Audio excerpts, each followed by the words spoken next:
हाँ जी भाई, तो क्या हाल चाल? आ गए फिर से वापस। तो भाई इस वीडियो में बात करने वाले हैं टैक्स की। ऑस्ट्रेलिया में क्या सिस्टम है टैक्स का, वो सारी चीज़ें हम इस वीडियो में कवर करने वाले हैं। जब हम इंडिया होते हैं तो टैक्स के बारे में कोई ध्यान नहीं होता हमें, मतलब ध्यान नहीं होता है, इसको सब एज ए इग्नोर कर देते हैं, झाड़ू मार देते हैं सुसु। ठीक। तो बट ऑस्ट्रेलिया जब आप आएंगे तो इस चीज़ को बहुत ज़्यादा कंसिडरेबल रखना पड़ेगा, आपको बहुत ज़्यादा ध्यान रखना पड़ेगा इस चीज़ पे, क्योंकि जितना आप कमाएंगे उतना ज़्यादा आप टैक्स देंगे। तो इस सारी चीज़ों की बात हम इस वीडियो में करने वाले हैं। So let get started.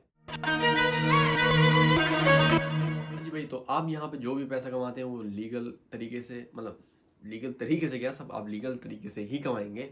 तो जो आपकी जो पे आती है वो सब लीगल पैसा होता है, उन सब पे आपको टैक्स देना पड़ता है। ठीक है।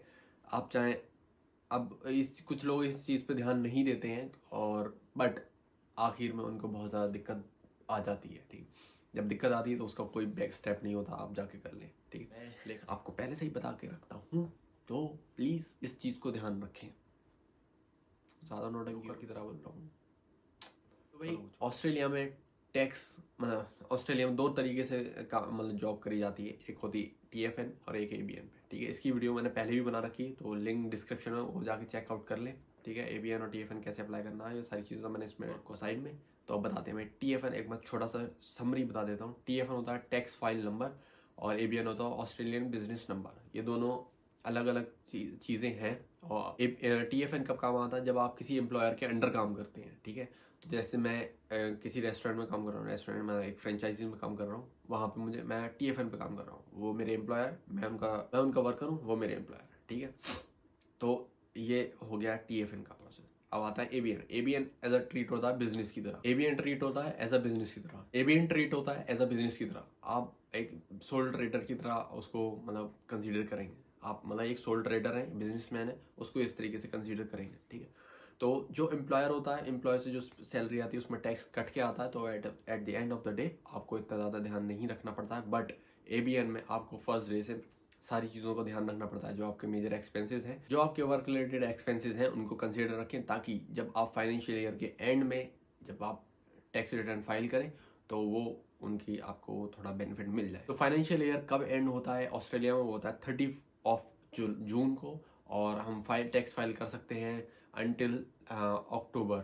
हाँ, अक्टूबर के लास्ट तक, शायद नहीं, अक्टूबर के लास्ट तक ही कर सकते हो। हमें जुलाई, अगस्त, सितंबर, अक्टूबर, मतलब 4 महीने, मतलब 3 से 4 महीने मिलते हैं टैक्स रिटर्न फाइल करने के लिए। अब बात आती है कि जो है क्या टैक्स स्लैब्स हैं ऑस्ट्रेलिया में, कैसे कैसे टैक्स कटता है। मैं बता दूं भाई, यहाँ पे इंडिया से जब जब सपने सजा के आते हैं कि भाई हम पैसा ही कमाएंगे, सारा अपना होगा, पैसा छाप देंगे कभी नोटों की तरह, इतने घंटे काउंट करते हैं हम, इतने घंटे खाली बैठे हैं, इतने घंटे कमाएंगे, इतने पैसे बन जाएंगे, बस चांदी चांदी होगी। पर नहीं, यहाँ पे रियलिटी दूसरी है। आप जितना ज़्यादा पैसा कमाएंगे उतना ज़्यादा आपको टैक्स पे करना पड़ता है। जैसे टैक्स स्लैब्स की मैं बात करूं तो सबसे पहला टैक्स स्लैब आता है $0 टू 18,200, $18,200 तक। आप जब इनकम आपकी होती है तो उस पर कोई भी टैक्स नहीं जाता है। बस कुछ मिनिमम फीस आती है, जैसे सुपर एनिमेशन की 2% मेडिकल लेवी। तो भाई हाँ, तो एक चीज़ भी मुझे याद आई तो मैं बता दूं। ABN और TFN में एक छोटा सा डिफरेंस और है। जब आप TFN पे आप काम करते हैं, जॉब करते हैं, मतलब तो आपका एक सुपर एनिमेशन में कुछ अमाउंट डाला जाता है, ताकि आप जब रिटायर हो तब आपके लिए वो हेल्पफुल रहे। वो सारा पैसा जब आप रिटायर होंगे तब मिलेगा, या फिर आप ऑस्ट्रेलिया परमानेंटली छोड़ के जाएंगे तब आपको वो पैसा मिलेगा। बट ABN में ऐसा नहीं होता। ABN में कोई सुपर एनिमेशन में अमाउंट नहीं जाता है। ठीक है। तो ये छोटा सा डिफरेंस है ABN और TFN में। तो साइड में रखते हैं, हम कंटिन्यू करते हैं टैक्स स्लैब्स को। तो भाई पहला स्लैब है $0 टू 18,200, जिसमें 0% टैक्स है, कोई टैक्स नहीं जाता इसमें। आपको जो भी इनकम करेंगे सारी मतलब आपकी टैक्स फ्री है। बस 2% मेडिकल लेवी, जो मिनिमम फीस आती है बस। और दूसरा जो उसके ऊपर जब बढ़ते हैं, जो $18,201 से अंटिल 45,000, मतलब $45,000 तक जो भी आपकी इनकम होगी उस पर 19% टैक्स लगेगा, 19% टैक्स लगेगा।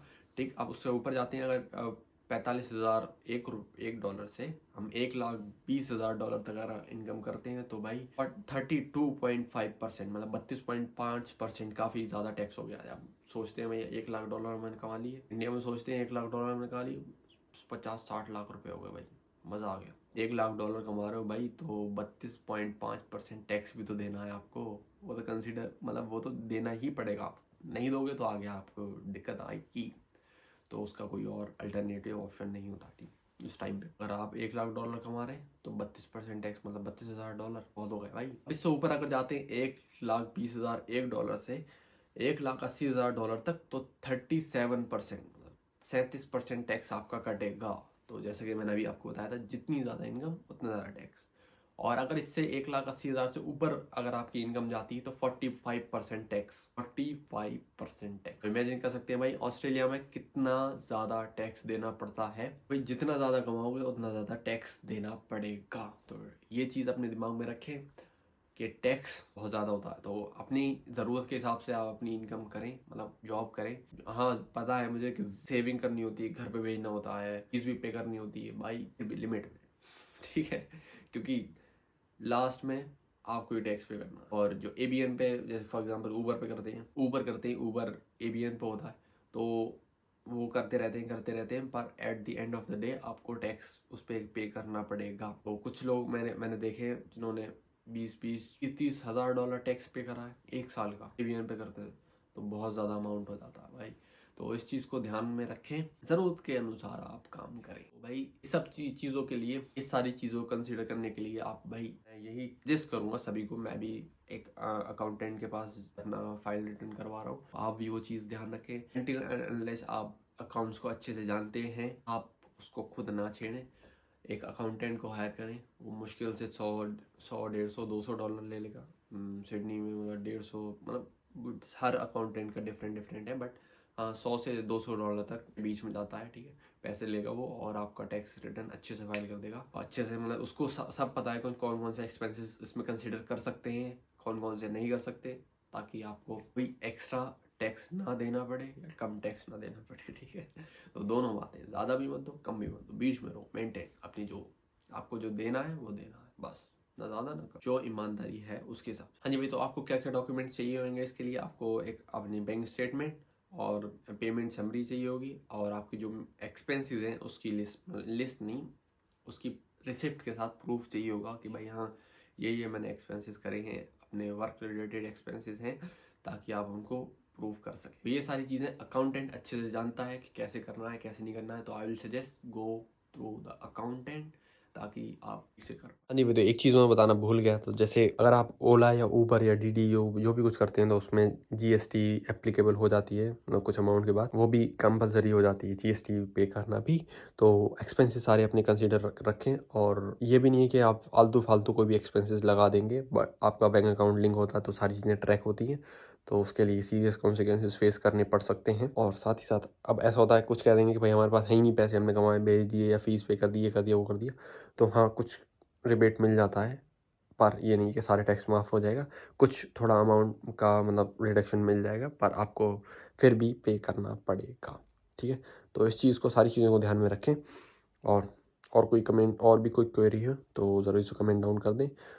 और भाई बेस्ट ऑफ लक जो भी जिनका भी वीज़ा नहीं आया या जिनका भी आने वाला है, best of luck for your future ठीक है। मैं बस यही कह सकता हूँ। और ये सारी चीज़ें ध्यान में रख के लेके आएँ, रह के नहीं आए, जब यहाँ पे आएँ यहाँ पे हों तो इन चीज़ों को भी ध्यान में रखें। मैं बस ये कहना चाहता हूँ ठीक है। ज़्यादा समझदारी की बातें नहीं कर रहा हूँ, थोड़ी कुछ ज़्यादा हो गई समझदारी पर कोई नहीं, फिर भी ध्यान रख लेना। इस वीडियो में फिलहाल इतना ही, मिलते हैं अगली वीडियो में। कोई क्वेश्चन हो तो कमेंट डाउन कर दें और कोई वीडियो चाहिए हो तो वो भी बता दें। मिलते हैं भाई अगली वीडियो में। आई नो वीडियो बहुत लेट होगी पर कब तक एक ही बहाना रखोगे यार, ठीक है कोई नहीं, हो गई यार लेट। Bye bye.